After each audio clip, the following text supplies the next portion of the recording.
దేవునికి స్తోత్రములు. లైవ్లో యూట్యూబ్లో వీక్షిస్తున్న సహోదరులకు క్రీస్తునామంలో వందనములు. మరి ప్రార్థన చేసుకుందాం పిల్లరా. పరలోకమందున్న మా తండ్రి, నీ ప్రియకుమారుడు యేసుక్రీస్తునామంలో కృతజ్ఞతాస్తుతులు స్తోత్రములు చెల్లించుకుంటున్నాం నాయన. ఇంతవరకు సజీవులుగా ఉంచి నీ కృపలో కాపాడుతూ భద్రపడుతూ సజీవులుగా ఉంచి ఈ సాయంకాల సమయంలో నీ సన్నిధిలో చేరి నీ ఆత్మతోనూ సత్యంతోనూ ఆరాధించుకునడానికి ఇచ్చిన గొప్ప ఘనత భాగ్యమును బట్టి కృతజ్ఞతాస్తుతులు స్తోత్రం చెల్లించుకుంటున్నాం నాయన.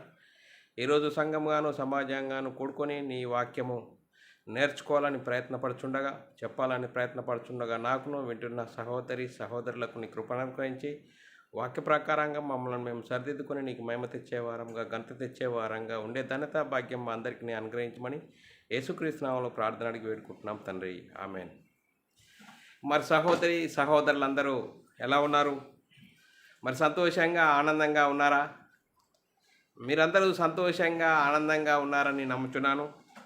దేవుడు మనల్ని సజీవ లెక్కలో ఉంచుకొని ఆయన సన్నిధిలోనికి నడిపించి ఆయన ఆత్మతోనూ సత్యంతోనూ ఆరాధించుకోవడానికి ఇచ్చిన గొప్ప ధన్యత భాగ్యమును బట్టి దేవునికి కృతజ్ఞతాస్తుతులు స్తోత్రములు చెల్లించబద్దులమై ఉన్నాము పిల్లరా. సహోదరులమైన మనము ఒకరికొకరు వందనములు చెల్లించుకోవాలని బైబిల్లోని ఆత్మనియమము సూచిస్తుంది.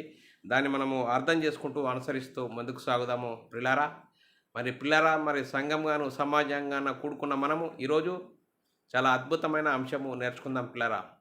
ఈరోజు అంశము దేవుని చేత కట్టబడి నదియు నిత్యమైనదియు అన్న నివాసము.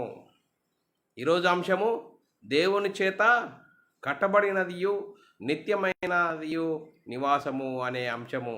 మరి పిల్లరా, మరి ఈ అంశానికి మూలవాక్యాన్ని మనం చదువుకుందాం పిల్లరా. ఈ అంశానికి మూలవాక్యం మనం చదువుకున్నట్లయితే 2 కొరింథీయులకు రాసిన పత్రిక 5వ అధ్యాయం 1 నుంచి 5 వచనాలు చదువుకొని మరి ముందుకు సాగుదాం పిల్లరా. భూమి మీద మన గుడారమైన ఈ నివాసము శిథిలమైపోయినను చేతి పని కాక దేవుని చేత కట్టబడినదియు నిత్యమైనదియునైన నివాసము పరలోకమందు మనకున్నదని ఎరుగుదుము. మనము దిగంబరులము కాక వస్త్రము ధరించుకున్న వారముగా కనబడుదుము. కాబట్టి పరలోకము నుండి వచ్చు మన నివాసము దీనిపైనే ధరించుకొన అపేక్షించు దీనిలో మూలుగుచున్నాము. ఈ గుడారంలోనున్న మనము భారము మోసుకుని మూలుగుచున్నాము. ఇది తీసివేయబడవలనని కాదు కానీ మర్త్యమైనది జీవము చేత మింగి వేయబడినట్లు ఆ నివాసమును దీనిపైనే ధరించుకొన గోరుచున్నాము. దీని నిమిత్తము మనను సిద్ధపరిచిన వాడు దేవుడే, మరియు ఆయన తన ఆత్మ అనుసంచకరువు మనకు అనుగ్రహించి ఉన్నాడు. పిల్లారా, మరి ఈరోజు ఈ అంశానికి మూలవాక్యం చదువుకున్నాం పిల్లారా. మరి ఈ అంశంను ఎందుకు నేర్చుకోవాలి అనేది మనము ఆలోచన చేసినట్లయితే పిల్లారా, ఇక్కడ ఈ అంశంను ఎందుకు నేర్చుకోవాలి అంటే ఇక్కడ మనం ప్రశ్నించుకున్నట్లయితే పిల్లారా, ఒకటి భూమి మీద మన గుడారమైన ఈ నివాసము అంటున్నాడు పిల్లారా. ఒకటి భూమి మీద మన గుడారమైన ఈ నివాసము అంటున్నాడు. రెండవది దేవుని చేత కట్టబడినదియు నిత్యమైనదియునైన నివాసము. మూడవదిగా పరలోకము నుండి వచ్చు మన నివాసము దీనిపైనే ధరించుకొన అపేక్షించుచున్నాము. పిల్లారా, మరి మేము ఆలోచన చేసినట్లయితే ఇక్కడ 2 నివాసాలు కనబడుతున్నాయి. ఒకటి భూమి మీద ఉన్న మన గుడారమైన ఈ నివాసము అంటే పిల్లరా, మరి మనల్ని మనం ఆలోచన చేసినట్లయితే ఈ మరి ఈ మట్టి బొమ్మతో చేయబడిన శరీరము ఒకరోజు మరి ఈ కొంతకాలం ఉండే ఈ శరీరమును గురించి ఈ నిర్మాణమును గురించి ఈ గుడారమును గురించి ఈ ఇల్లును గురించి ఈ భూమి మీద ఈ ప్రకృతి సంబంధమైన ఈ శరీరం గురించి ఈ గుడారము అని చెప్తున్నాడు పిల్లరా. మరి ఇంకోటి దేవుని చేత కట్టబడినది నిత్యమైన నివాసము. ఎక్కడనాట పరలోకము నుండి వచ్చు మన నివాసము దీనిపైనే ధరించుకొనని అపేక్షించుచున్నాము. చూడండి పిల్లరా, మరి ఈ భూమి మీద కొన్ని నాళ్ళే మనము జీవిస్తాము. ఈ మట్టి శరీరము మట్టి నుండి వచ్చింది కాబట్టి మట్టికి చేరుతుంది పిల్లరా. మరి మనం ఆలోచన చేసినట్లయితే ఈ భూమి మీద ఉన్న మన గుడారము ఈ నివాసము శిథిలమైపోయినను. చూడండి పిల్లరా, ఈ శరీరము ఈ 60, 70, 80 సంవత్సరాల ఈ కొంతకాలం ఉండే ఈ శరీరంలో కనిపించిన ఒక మహాశక్తి ఉన్నది. ఆ మహాశక్తిని మరి ఈ భూమి మీద ఉన్నంత కాలమే మనల్ని మనము సంస్కరించుకొని ఈ పాప శరీరాకారంతో ఉన్న శరీరంలో పాప స్వభావం ఉన్నది కాబట్టి, నేను మనమై ఉన్న ఈ ఆత్మలో పాప స్వభావం లేదు కాబట్టి, మరి పాప శరీరం కలిగిన ఈ శరీరమును మనము ఈ భూమి మీద మనం ఏం చేయాలి? యేసుక్రీస్తు దేవుని కుమారుడు, యేసుక్రీస్తు ప్రభు అని విశ్వసించి యేసుక్రీస్తు నామములో బాప్తీసం పొందడం ద్వారా నేను మనమై ఉన్న ఆత్మను రక్షింపజేసుకుంటాము. అందుకోసమే ఈ కొన్ని రోజులు ఉండే ఈ శరీరంలో కనిపించని ఆత్మ వెళ్ళిపోతుంది. ఆ వెళ్ళిపోయేంత లోపల వరకు నేను మనమై ఉన్న ఈ ఆత్మను గురించి మనం ఆలోచన చేయాలి. అందుకోసమే భూమి మీద ఉన్న మన గుడారమైన ఈ నివాసము శిథిలమైపోయినను, ఈ శిథిలమైపోయే శరీరము ఈ గుడారము గురించి మనం ఆలోచిస్తున్నామా? ఆలోచించకూడదు. నేను మనమై ఉన్న ఈ ఆత్మ కనిపించే శరీరంలో కనిపించిన ఒక ఆత్మనది, దేవుని చేత కట్టబడినదియు నిత్యమైన నివాసము పరలోకమందు మనకున్నది అని ఎరుగుదము. చూడండి, ఆ పరలోకము నుండి వచ్చాము భూమి మీదకి.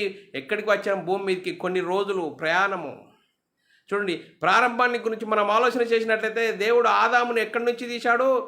మట్టి బొమ్మతో శరీరం చేశాడు. మట్టి బొమ్మతో శరీరం చేసి మట్టి బొమ్మలోనికి జీవాత్మను ఊదగా నరుడు జీవాత్మాయను. చూడండి పిల్లరా, మనం ఆలోచన చేసినట్లయితే ఈ మట్టి బొమ్మను మట్టి నుండి వచ్చింది కాబట్టి ఈ మట్టికి వెళ్ళిపోతుంది. చూడండి, మనం ఆలోచన చేసినట్లయితే ఈ గుడారము కొంతవరకే ఉంటుంది, కానీ నిత్యమైన నివాసం అనేది ఉన్నది. ఆ నిత్యమైన నివాసము పరలోకమందున్నది. ఆ పరలోకమందున్న నివాసం ఎవరికండి అంటే పిల్లారా, మనం ఆలోచన చేసినట్లయితే మరి యేసుక్రీస్తును దేవుని కుమారుడు, యేసుక్రీస్తు ప్రభు అని విశ్వసించిన వారికి, 1 కొరింథీయులకు రాసిన పత్రిక 1వ అధ్యాయం 2వ వచనంలో రాయబడిన లేఖనం చదువుకున్నట్లయితే, కొరింథీలోనున్న దేవుని సంఘమునకు అనగా క్రీస్తు యేసునందు పరిశుద్ధపరచబడిన వారై పరిశుద్ధులుగా ఉండబడుటకు పిలువబడిన వారికిని మనకును ప్రభువుగా ఉన్న మన ప్రభు అయిన యేసుక్రీస్తు నామములో ప్రతి స్థలంలో ప్రార్థించు వారందరికీ వ్రాయబడినది. అంటే యేసుక్రీస్తును సొంత రక్షకుడుగా అంగీకరించి, యేసుక్రీస్తు దేవుని కుమారుడు, యేసుక్రీస్తు అని ప్రభు అని విశ్వసించి, యేసుక్రీస్తు నామంలో బాప్తీసం పొంది సంఘంలో చేర్చబడిన వారికి, పరిశుద్ధులుగా పిలుచబడిన వారికే ఈ అవకాశం ఉన్నదని లేఖనాలు చెప్తున్నాయి పిల్లరా. అందుకోసమే ఈ లేఖనాలు ఎవరికి? పరిశుద్ధపరచబడిన వారికి, సంఘంలో చేర్చబడిన వారికి పిల్లారా. అందుకోసమే ఈ శరీరం గురించి మనం ఆలోచన చేసినట్లయితే పిల్లారా, ఈ శరీరం గురించి, శరీరాన్ని సంరక్షించుకోవడానికి ఏదో ఒక చిన్న రేకుల షెడ్లో ఉంటామండి. ఆ రేకుల షెడ్లో ఉండి మనం ఏం చేస్తాము? కష్టపడి ఒక ఇల్లు కట్టుకుంటాడు ఒక వ్యక్తి. ఆ ఇల్లు కట్టుకున్న వ్యక్తి ఏం చేస్తున్నాడు? ఆ రేకుల షెడ్డులో నుంచి ఎప్పుడైతే ఆ బిల్డింగ్ కట్టుకోవాలనుకుంటున్నాడో ఆ బిల్డింగ్లోనికి ఎప్పుడు వెళ్ళిపోతాను అనుకుంటాడు. చూడండి పిల్లరా, మనం ఆలోచన చేసినట్లయితే ఆ రేకుల షెడ్లో ఉన్న వ్యక్తి ఒక పెద్ద బిల్డింగ్ కట్టుకుని ఆ బిల్డింగ్లో ఎప్పుడు ఆ బిల్డింగ్లోనికి వెళ్ళిపోతాను అనుకుంటాడు. అదే విధంగా మనం ఆలోచన చేసినట్లయితే ఈ శరీరము కనిపించే శరీరంలో కనిపించిన ఒక మహాశక్తి ఉన్నది. ఆ మహాశక్తి ఎక్కడి నుండి వచ్చింది? పరలోకం నుండి వచ్చింది. ఆ పరలోకం నుండి ఈ భూమి మీదకి వచ్చింది. కొంతకాలమే ఉంటుంది.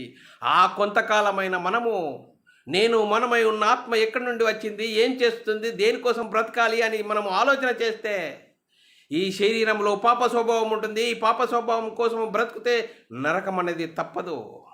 ఈ శరీరంలో పాప స్వభావం ఉంటుంది. ఈ పాప స్వభావం కోసము ఈ శరీరంలో పాప స్వభావం ఉంటుంది కాబట్టి మట్టిలో నుండి, ప్రకృతిలో నుండి తీయబడిన శరీరమును ప్రకృతిని ఆస్వాదించాలని, ప్రకృతిని అనుభవించాలని కోరుకుంటుంది.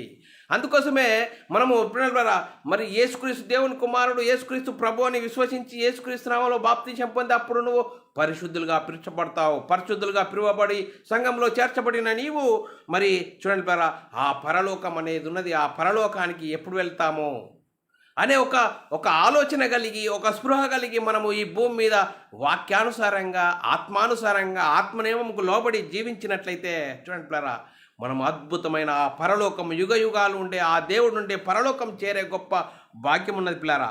ఈ శరీరాన్ని గురించి మనం ఆలోచన చేసినట్లయితే మన్నైనది వెనుకటి వరే మరలా భూమికి చేరును. చూడండి బారా, ఈ శరీరం గురించి మనం ఆలోచన చేసినట్లయితే ఇది ఎక్కడి నుండి, మట్టి నుండి తీయబడ్డది కాబట్టి మట్టికి మరలా చేరును అని లేఖనాల్లో రాయబడ్డది. చూడండి బారా, మరి ఇంకా మనం ఆలోచన చేసినట్లయితే కీర్తనకారుడు కీర్తనలు 89 కీర్తన 48 వచనంలో మరణము చూడక బ్రతుకునరుడెవరు, పాతాళం యొక్క వశం కాకుండా తన్ను తాను తప్పించుకొనగలవాడెవడు. చూడండి, మరణం అనేది ఉన్నది.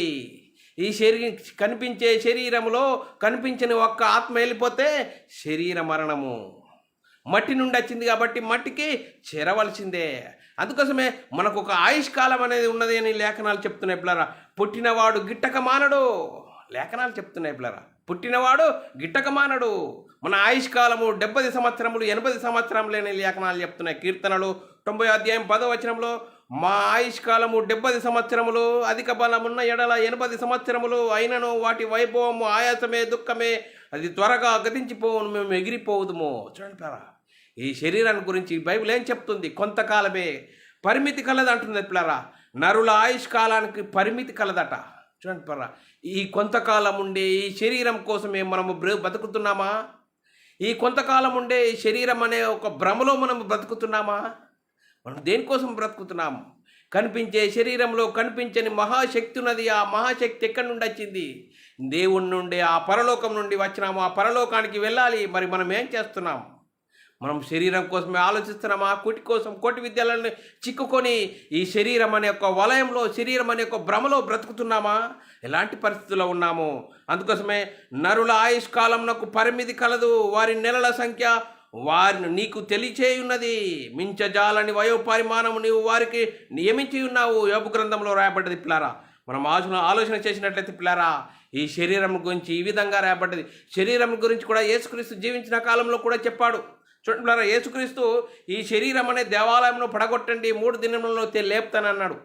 చూడండి పిల్లలు, యోహాను సువార్త 2వ అధ్యాయం 18 నుంచి 21 వచనాల్లో రాయబడిన లేఖనం చదువుకున్నట్లయితే, కాబట్టి యూదులు నీవు ఈ కార్యములు చేయుచున్నావే, ఏ సూచక్రియ మాకు చూపెదవని ఆయనను అడగగా, యేసు ఈ దేవాలయమును పడగొట్టి 3 దినములలో దానిని లేపుదనని వారితో చెప్పాను. యూదులు ఎలా ఆలోచిస్తున్నారు? మరి యూదులు ఈ దేవాలయమును 46 సంవత్సరములు కట్టిరే, నీవు ఈ 3 దినములలో దానిని లేపుదువా అనిరి. అయితే ఆయన తన శరీరం అనే దేవాలయం గురించి ఈ మాట చెప్పెను అని లేఖనాల్లో రాయబడ్డది పిల్లారా. చూడండి పిల్లరా, మనం ఆలోచన చేసినట్లయితే మరి అందుకోసమే ఏ ఒక్కరూ దేవుడు అనుగ్రహించి మహిమను పొందలేక పాపం చేసినందున దేవుడు అనుగ్రహించి మహిమను పొందలేకుంటే అందరూ మారు మనసు పొందాలని దేవుని ఆకాంక్ష. ఏ ఒక్కరు నశించిపోవడానికి దేవునికి ఇష్టం లేదు. అందరూ అంతటా మారు మనసు పొందాలని దేవుని కోరిక. చూడండి పిల్లరా, అందరూ అంతటా మారు మనసు పొందాలని దేవుడు దీర్ఘశాంతము గలవాడై ఉన్నాడు. 2 పేతురు రాసిన పత్రిక 3వ అధ్యాయం 9 నుంచి 11 వచనాల్లో లేఖనం చదువుకున్నట్లయితే, కొందరు ఆలస్యమని ఎంచుకున్నట్లు ప్రభు తన వాగ్దానమును గురించి ఆలస్యం చేయవాడు కాడు, కానీ ఎవడు నశింపవలని నిశ్చయింపక అందరూ మారు మనసు పొందవలని కోరుచు మీ ఎడల దీర్ఘశాంతం గలవాడై ఉన్నాడు. అయితే ప్రభు దినము దొంగ వచ్చినట్లు వచ్చును. ఆ దినము ఆకాశములు మహాధ్వనితో గతించిపోవును, పంచభూతములు మిక్కటమైన వేంద్రంతో లయమైపోవును, భూమియు దాని కృత్యములు కాలిపోవును. ఇవన్నీ లయమైనట్లు చూడండి, ఇవన్నీ ఇట్లు లయమైపోయినట్లు గనుక ఆకాశములు రగులుకొని లయమైపోయినట్లు పంచభూతములు మహావేంద్రంతో కరిగిపోవును. దేవుని దినపు రాకడ కనిపెట్టుచో దానిని ఆశతో ఆపేక్షించు. మీరు పరిశుద్ధమైన ప్రవర్తనతో భయంతోనూ జాగ్రత్త గలవారై ఉండవలనని కోరుచున్నాడు. చూడండి పిల్ల, ఈ పంచభూతములు మిక్కటమైన వేంద్రంతో లయమైపోతాయంటున్నాడు. ఎప్పుడు? యేసుక్రీస్తు రెండో రాకట్లో సృష్టి కూడా మిగుల చూస్తున్నాడ, ఆశతో చూస్తున్నాడ. దేవుని పిల్లలు పొందబోయే దాని గురించి ఆశతో సృష్టి ఎదురు చూస్తున్నదట. రోమీలు రాసిన పత్రిక 8వ అధ్యాయము 19 నుంచి 24 వచనాల్లో దేవుని కుమారుల ప్రత్యక్షత కొరకు సృష్టి మిగల ఆశతో చూచుచూ కనిపెట్టుచున్నది. యాలయనగా సృష్టి నాశనమునకు లోనగు దాస్యంలో నుండి విడిపింపబడి దేవుని పిల్లలు పొందబోవు మహిమగల స్వాతంత్ర్యం పొందుతున్నను నిరీక్షణ కలదై స్వేచ్ఛగా కాక దానిని లోపరచు వానిని మూలంగా వ్యర్థపరచబడుచున్నది. సృష్టి యావత్తు ఇదివరకే ఏకగ్రీవంగా మూలుగుచున్నది, ప్రసవ వేదన పడుచున్నదని ఎరుగుదము. అంతేకాదు, ఆత్మ యొక్క ప్రథమ ఫలము నొందిన మనము కూడా దత్తపుత్రత్వము అనగా దేహము యొక్క విమోచన కొరకు కనిపెట్టుచు మనలో మనము మూలుగుచున్నాము. ఏలయనగా మనము నిరీక్షణ కలిగిన వారమై రక్షింపబడితిమి. రక్షింపబడినది కనబడినప్పుడు నిరీక్షణతో పని ఉండదు. చూడండి పిల్లరా, నిరీక్షణతో పని ఉండదట. మరి మనం ఆలోచన చేద్దాం పిల్లరా, నిరీక్షణతో పని ఉండదు. చూడండి, మనం ఆలోచన చేసినట్లయితే మరి ఎలాంటి పరిస్థితుల్లో ఉన్నాము, మరి ఎలాంటి పరిస్థితుల్లో ఉన్నాము. రోమీయులకు రాసిన పత్రిక 8:25 రాయబడిన లేఖనం చదువుకున్నట్లయితే మనము చూడని దాని కొరకు నిరీక్షించిన ఎడల ఓపికతో దాన్ని కనిపెట్టుదాము. అందుకోసమే పిల్లరా, మరి యేసుక్రీస్తు మొదటిసారి ఎలా వచ్చాడండి? పాప శరీరాకారంతో వచ్చాడు. పాప శరీరాకారంతో మనందరి పాపాలను తీసివేయడానికి, మనందరి పాపాలకు ప్రక్షాళన చేయడానికి, మనందరిని పరిశుద్ధులుగా చేయడానికి నీలాంటి నాలాంటి పాప శరీరాకారంతో యేసుక్రీస్తు ఈ లోకానికి వచ్చాడు. పిల్లరా, యేసుక్రీస్తు మొదటిసారి ఎలా వచ్చాడండి? నీలాంటి నాలాంటి పాప శరీరాకారంతో ఈ లోకానికి వచ్చాడు. ఈ లోకానికి వచ్చి దేవుని చిత్తాన్ని నెరవేర్చాడు, దేవుని ఇష్టాన్ని నెరవేర్చాడు. ధర్మశాస్త్రము అందరినీ పాపంలో బంధించిన వారిని విడిపించడానికి ధర్మశాస్త్రంకు లోపడ్డాడు, ధర్మశాస్త్రం అనుసరించాడు, ధర్మశాస్త్రాన్ని సిలువలో కొట్టివేశాడు. చూడండి పిల్లరా, ధర్మశాస్త్రాన్ని సిలువలో కొట్టివేసి చూడండి పిల్లరా, అందరినీ పరిశుద్ధులుగా చేయడానికి యేసుక్రీస్తు ఈ లోకానికి వచ్చి ఏం చేయడు? ధర్మశాస్త్రాన్ని సిలువలో కొట్టివేసి మరణించి సమాధి చేసి మూడో దినాన తిరిగి లేచి పరలోకానికి వెళ్ళి పరలోకంలో పరిశుద్ధాత్మను పంపిస్తే ఆ పరిశుద్ధాత్మ పొందుకున్న 12 మంది యేసుక్రీస్తు మరణ సమాధి పునరుద్ధానం గురించి సువార్తను ప్రకటించినప్పుడు ఆ సువార్తను విన్నవారు హృదయాలు పొడవబడ్డవారు ఏమంటారు? సహోదరులారా, మేమేమి చేతుము? ప్రతివాడు మారు మనసు పొంది పాపక్షమాపణ నిమిత్తం ప్రతివాడు యేసుక్రీస్తు నామములో బాప్తిసం పొందుడు. అప్పుడు మరి క్రీస్తు మహిమను ధరించుకుంటావు, సంఘములు చేర్చబడతావు. అప్పుడు నీకున్న మహిమ అద్భుతం. చూడండి పిల్లరా, మరి యేసుక్రీస్తు రెండవసారి వస్తున్నాడు. యేసుక్రీస్తు ఇప్పుడు రెండోసారి వస్తున్నాడు. మరి ఎలాంటి వస్తున్నాడు, ఎందుకు వస్తున్నాడు అంటే మరి చూడండి పిల్లరా, లేఖనాలు చదువుకుందాం పిల్లరా. హెబ్రీయులకు రాసిన పత్రిక 9:28 యేసుక్రీస్తు రెండోసారి ఎలా వస్తున్నాడు? అలాగుననే క్రీస్తు కూడా అనేక పాపముల కొరకు పాపముల కొరకు భరించుటకు ఒక్కసారి అర్పింపబడెను. తన కొరకు కనిపెట్టుకుని నిండు వారి కొరకు రక్షణ నిమిత్తము పాపము లేకుండా రెండవసారి ప్రత్యక్షమగును. చూడండి, రెండవసారి ఎలా పాపము లేకుండా ప్రత్యక్షమగును? అందుకోసమే పంచభూతములు లయమైపోవును. సృష్టి మిగుల తేరుచుచు మని కనిపెట్టుచున్నదట. పిల్లరా, మనం ఆలోచన చేయాలి. మరి పిల్లరా, ఈ విషయము మరి మనం ఆలోచించట్లే యేసుక్రీస్తు విషయంలో ఏ విధంగా జరిగిందంటే 1 కొరింథీయులకు రాసిన పత్రిక 15:50-54 సహోదరులారా, పౌలు గారు చెప్తున్నాడు, సహోదరులారా, నేను చెప్పున్నదేమనగా రక్త మాంసములు దేవుని రాజ్యమును స్వతంత్రించుకొననేరవు, అక్షేతను స్వతంత్రించుకొననేరదు. ఇదిగో ఒక మర్మం మీకు తెలియజేస్తున్నాను.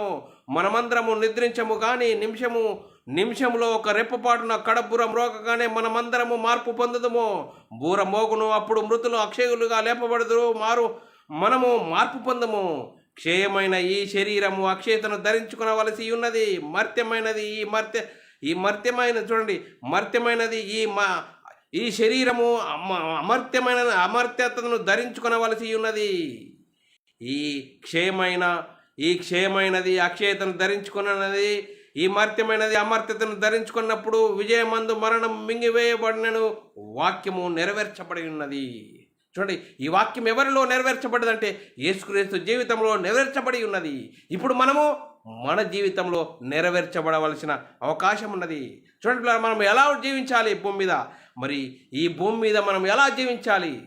దేవుని చిత్తాన్ని నెరవేర్చాలి, దేవుని ఇష్టాన్ని నెరవేర్చాలి. అందుకోసమే దేవుని చేత కట్టబడినది అనే నివాసము శిథిలమైపోయినను. దేవుని చూడండి పిల్లరా, మనం ఆలోచన చేసినట్లయితే మరి మనం ఆలోచన చేసిన లేఖనం చదువుకుందాం పిల్లరా. మరి ఆ లేఖనం ఏమని చెప్తున్నది?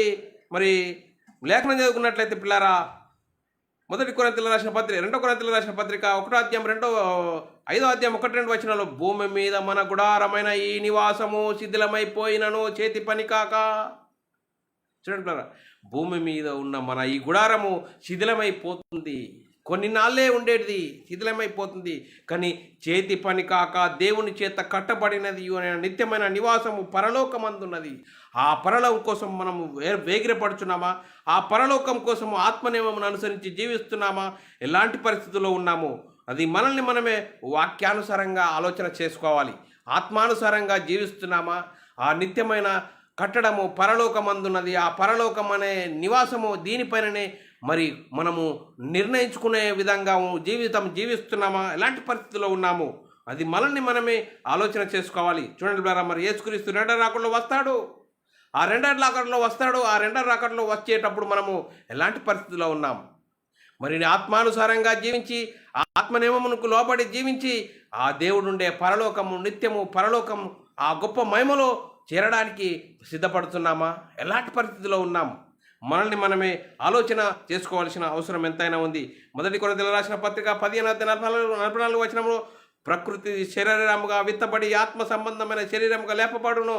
ప్రకృతి సంబంధమైన శరీరం ఉన్నది కనుక ఆత్మ సంబంధమైన శరీరం కూడా ఉన్నది. చూడండి, ప్రకృతి సంబంధమైన శరీరం ఉన్నది కనుక ఆత్మ సంబంధమైన శరీరముగా ఉన్నది. మరి పిల్లరా, ఇది ఎప్పుడు జరుగును అని మనం ఆలోచన చేసినట్లయితే యేసుక్రీస్తు రెండో రాకడలో జరుగుతుంది. అందుకోసమే యేసుక్రీస్తు రెండో రాకడలో ఏం జరుగుతుంది? 2 కొరింథీయులకు రాసిన పత్రిక 5:1-2 వచనాల్లో భూమి మీద మన గుడారమైన ఈ నివాసము శిథిలమైపోయినను. అంటే ఈ శిథిలమైపోయే ఈ శరీరము, ఈ గుడారము, ఈ ఇల్లు అంటున్నాడు. అందుకోసమే దేవుని చేత కట్టబడినదియో నిత్యమైనదియో అయిన నివాసము పరలోకమందున్నదని మనం ఎరుగుదము. అందుకోసమే మనము దిగంబరులం కాక వస్త్రం ధరించుకున్న వారముగా కనబడదాము. కాబట్టి పరలోకం నుండి వచ్చు మన నివాసము దీనిపైననే ధరించుకున్న ఆపేక్షించు దీనిలో మూలుగుచున్నాము. మూలుగు అనేది ఉన్నదా? ఎప్పుడు ఈ కనిపించే శరీరంలో కనిపించని ఆత్మ ఎప్పుడు వెళ్ళిపోతుంది, ఎప్పుడు పరలోకం చేరతాము అనే ఒక ఆలోచన కలిగి ఉన్నామా? అందుకోసమే మన పౌరస్థితి పరలోకమందున్నదట. చూడండి ప్రరా, మన పౌరస్థితి పరలోకమందున్నదని ఎరుగుదాము. ఫిలిప్పీలకు రాసిన పత్రిక ఫిలిప్పీ సంఘంతో పౌలు గారు మాట్లాడుతున్నాడు. ఫిలిప్పీలకు రాసిన పత్రిక 3వ అధ్యాయము 20-21 వచనంలో మన పౌరస్థితి పరలోకమందున్నది. అక్కడ నుండి ప్రభు అయిన యేసుక్రీస్తు అను రక్షకుని నిమిత్తం కనిపెట్టుచున్నాము. సమస్తమును తన లోపరుచుకున్న జాలిన శక్తిని బట్టి ఆయన మన దీన శరీరము ఆయన మహిమ గల శరీరముగా సమరూపము గల దానిగా మార్చును. చూడంటారా, యేసుక్రీస్తు రెండోసారి వస్తాడు, ఆయన శరీరముగా మనల్ని మారుస్తాడని లేఖనాలు చెప్తున్నాయి పిల్లరా. అందుకోసమే ఫిలిప్పీలకు రాసిన పత్రిక 3వ అధ్యాయం 10వ వచనంలో ఏ విధము చేతనే నేను మృతులలో నుండి నాకు పునర్ధానం కలగవలనని ఆయన మరణ విషయంలో సమానానుభవం గలవాడనై ఆయన పునర్ధాన బలము ఎరుగు నిమిత్తము. చూడండి, ఆయన మరణ పునర్ధానం ఎరుగు నిమిత్తము ఆయన శ్రమలలో నేను పాలివాడనై ఉన్నాను. అందుకోసమే పౌలు గారు ఆయన శ్రమలను గురించి, ఆయన శ్రమలలో పాలివాడుతూ సువార్త నిమిత్తం ఎన్నో కష్టాలు, నష్టాలు, ఇరుకులు, ఇబ్బందులు అన్నింటిని ఎరుగుతూ ఆ పరలోకం అనేది ఉన్నది. ఆ పరలోకం చేరాలంటే వాక్యానుసారంగా జీవించాలి, ఆత్మానుసారంగా జీవించాలి. అందుకోసమే ఈ కనిపించే శరీరం కొన్ని రోజులు ఉండేదే, ఆ కనిపించిన ఒక ఆత్మ ఉన్నది. ఈ ఆత్మ పరలోకంలో నిత్యము జీవించే ఆ పరలోకం ఉన్నది. ఆ పరలోకం చేరాలంటే ఆత్మానుసారంగా జీవించాలి, దేవుని చిత్తాన్ని నెరవేర్చాలి అనే ఒక ఆలోచన కలిగి పౌలు గారు జీవించాడు పిల్లరా. మనల్ని కూడా అలా జీవించాలని చెప్తున్నాడు పిల్లరా. అందుకోసమే మొదటి 1 యోహాను రాసిన పత్రిక 3వ అధ్యాయం 1-2 వచనాల్లో చాలా చక్కగా రాబడ్డది. మనము దేవుని పిల్లలమని పిలువబడినట్లు. చూడండి, మనము దేవుని పిల్లలమని పిలువబడినట్లు తండ్రి మనకెట్టి ప్రేమను అనుగ్రహించెనో చూడుడి. మనము దేవుని పిల్లలమే. ఈ హేతు చేత లోకము మనల్ని ఎరగదు, ఏలయనగా ఆయనను ఎరగలేదు. ప్రియులారా, ఇప్పుడు మనము దేవుని పిల్లలమై ఉన్నాము. మనం ఇక ఏమవుతామో అది ఇంకా ప్రత్యక్షపరచబడలేదు, కానీ ఆయన ప్రత్యక్షమైనప్పుడు ఆయన ఉన్నట్లుగానే ఆయన చూతుము కనుక ఆయనను పోలియుందుము. చూడండి పిల్ల, ఆయనను పోలియుందుము. చూడండి పిల్ల, ఎప్పుడండి? చూడు, యేసుక్రీస్తు రెండో రాకడలో జరుగుతుంది.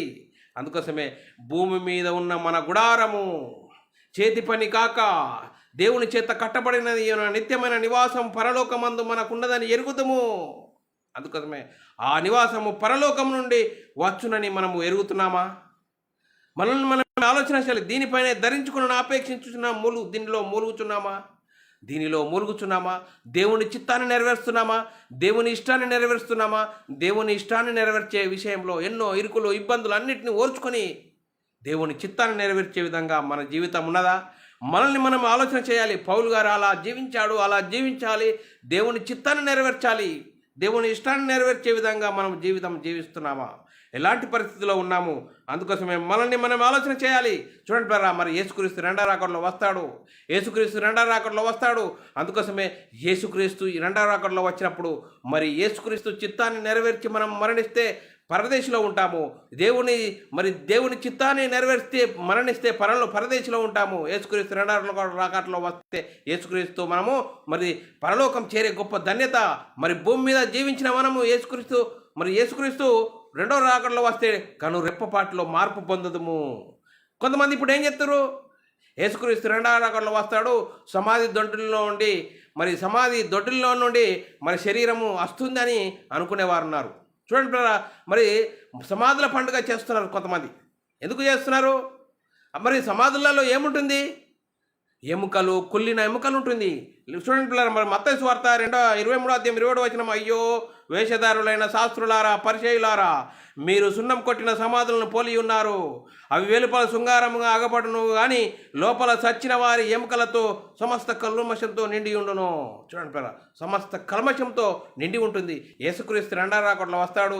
ఆ రెండో రాకడలో వస్తే మరి ఆ బొందలో నుంచి ఆ శరీరం వస్తుంది అంటారు. కానీ వాక్యం ఏం చెప్తుంది? పరలోకం నుండి దేవుని చేత కట్టబడినది పరలోకం నుండి వస్తుందని లేఖనం చెప్తుంది. అందుకోసం పిల్లరా, మనల్ని మనం ఆలోచన చేయాలి. చూడండి పిల్లరా, మీరు కొంతసేపు కనబడి అంతలో మాయమయ్యే ఆవిరి వంటి వారు. మనం ఎవరండి? కొంతసేపు కనబడి అంతలో ఆవిరైపోయే మనం దేని గురించి ఆలోచిస్తున్నాము? లోక సంబంధమైన వాటి కోసం ఆలోచిస్తున్నామా? యాకోబు రాసిన పత్రిక 4:13-16 నేడైనను రేపైనను ఒకనొక పట్టణమునకు వెళ్ళి 1 సంవత్సరం నుండి వ్యాపారం చేసి లాభం సంపాదించుకుందాం రండి అని చెప్పుకొని వారులారా, రేపేమి సంభవిస్తుందో నీకు తెలియదు, నాకు తెలియదు. ఇంతలో కనబడి అంతలో మాయమైపోయే ఆవిరి వంటి వారమే. చూడండి పేరా, ఆవిరి వంటి వారమే. అందుకోసమే మనం ఏం చేస్తున్నాం మనం? అందుకోసమే ఈ శరీరం గురించి మనం ఆలోచన చేసినట్లయితే ఏలైనగా సర్వ శరీరులు గడ్డిని పోలినారు. మొదటి పేతురు రాసిన పత్రిక 1:23-24 ఏలైనగా సర్వ శరీరులు గడ్డిని పోలినవారు అందమంతయు గడ్డి పువ్వు వలె ఉన్నది. గడ్డి ఎండును, దాని పువ్వు రాలును, అయితే ప్రభు వాక్యము ఎల్లప్పుడూ నిలుచును. అందుకోసమే దేవుని వాక్యం కోసం ఆత్మానుసారంగా జీవించి ఆ పరలోకం నిత్యం చేరే గొప్ప భాగ్యం అనేది ఉన్నది. ఆ భాగ్యం యేసుక్రీస్తు రెండో రాకడలో వస్తాడు. ఆ రెండో రాకడలో వస్తే మనం సిగ్గులేని ముఖాలతో పని చేసే వారముగా, దేవుని ఇష్టాన్ని నెరవేర్చిన వారముగా ఉన్నామా? దేవుని చిత్తాన్ని నెరవేర్చే వారముగా ఉన్నామా? ఎలాంటి పరిస్థితుల్లో ఉన్నాము? మనల్ని మనం ఆలోచన చేయాలి. అందుకోసమే వెర్రివాడా, ఈ రాత్రి నీ ప్రాణం అడుగుచున్నారు, నీవు సంపాదించుకున్నది ఏమవునో? లూకాసు వార్త 12:19-20 నా ప్రాణంతో ప్రాణమా, అనేక సంవత్సరముల విస్తారమైన ఆస్తి నీకు సమకూర్చబడి ఉన్నది. సుఖించుము, తినుము, త్రాగము, సంతోషించు మనకు చెప్పుకొను. అయితే దేవుడు వెర్రివాడా, ఈ రాత్రే నీ ప్రాణం అడుగుచున్నారు, నీవు సిద్ధపరిచినది ఎవరు దగునో అతను చెప్పుము. చూడండి పిల్ల, మనం దేనికోసం ఆలోచన చేస్తున్నాము? శరీరం ఈ 60, 70, 80 సంవత్సరాల కోసం ఆలోచన చేస్తున్నామా? ఈ కనిపించే శరీరంలో కనిపించిన ఒక ఆత్మది. ఈ ఆత్మ గురించి ఎప్పుడైనా ఆలోచన చేసావా? ఈ ఆత్మ ఎక్కడి నుండి వచ్చింది, ఎందుకు వచ్చింది, ఏం చేస్తున్నది, దేనికోసం ఆలోచిస్తున్నావు, దేనికోసం బ్రతుకుతున్నావు? అందుకోసమే మనల్ని మనం ఆలోచన చేయాలి. అందుకోసమే యేసుక్రీస్తు రెండో రాకడలో వస్తాడు. ఆ రెండో రాకడలో వచ్చినప్పుడు ఆత్మానుసారంగా జీవించిన వారికి, ఆత్మ నియమమును అనుసరించి జీవించిన వారికి మరి ఆ పరలోకం అనే గొప్ప భాగ్యం ఉన్నది. ఆ పరలోకం నిత్యము చేరే గొప్ప మరి ఆ భాగ్యం అనేది దేవుని చేత కట్టబడినది అయిన నివాసం పరలోకం నుండి వస్తుంది అని లేఖనాలు చెప్తున్నాయి పిల్లరా. ఎలాంటి పరిస్థితిలో ఉన్నాము? అందుకోసమే నేను త్వరగా వచ్చుచున్నాను, ఎవడు నీ కిరీటమును సపరింపనిన్నట్లు గట్టిగా పట్టుకొనుడి. నేను త్వరగా వస్తున్నాను, వారి జీతం వారికి నేను ఇస్తాను. అందుకోసమే మనం ఎలాంటి పరిస్థితిలో ఉన్నాము? అందుకోసమే మనల్ని మనం ఆలోచన చేయాలి. మరి ఆసక్తి ఉంటే సరిపోదు. మనకు ఆసక్తి ఉంటే సరిపోదు.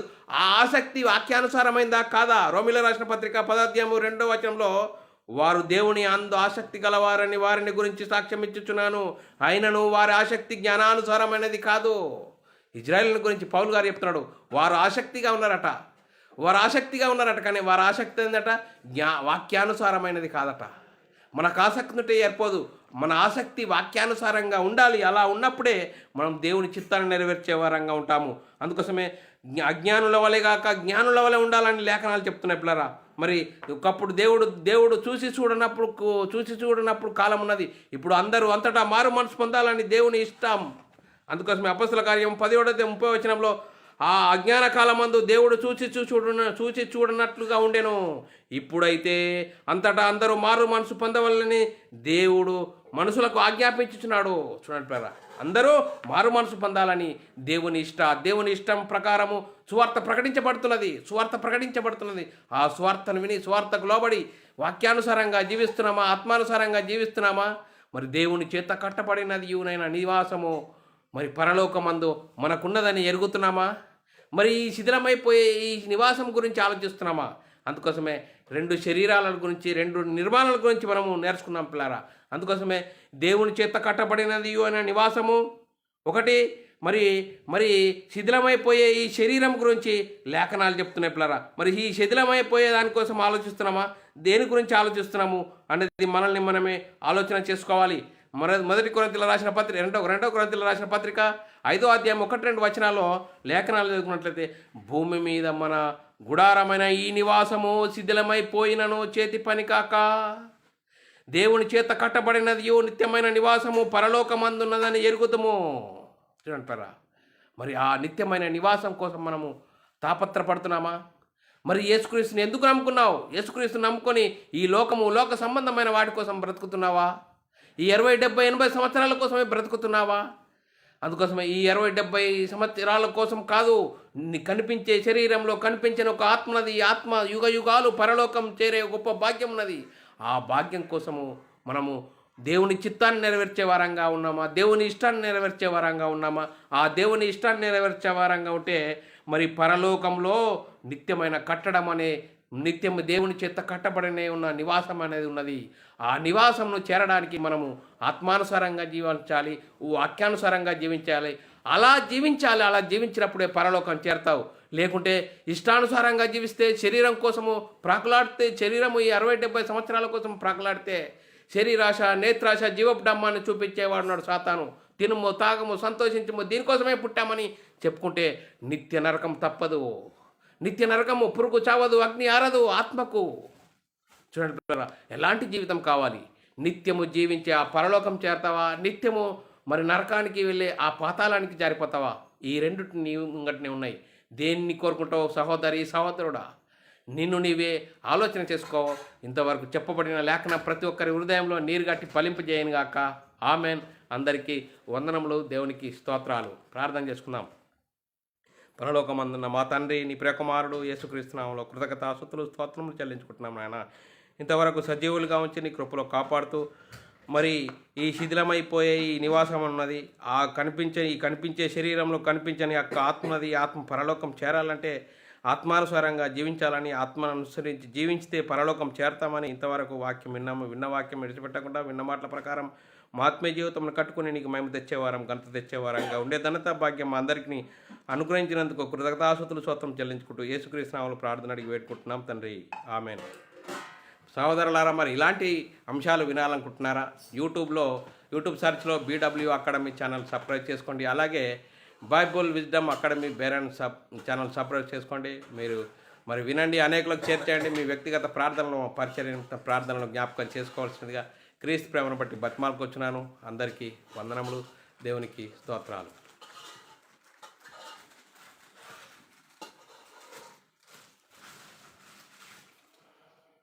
అయిపోయిందా?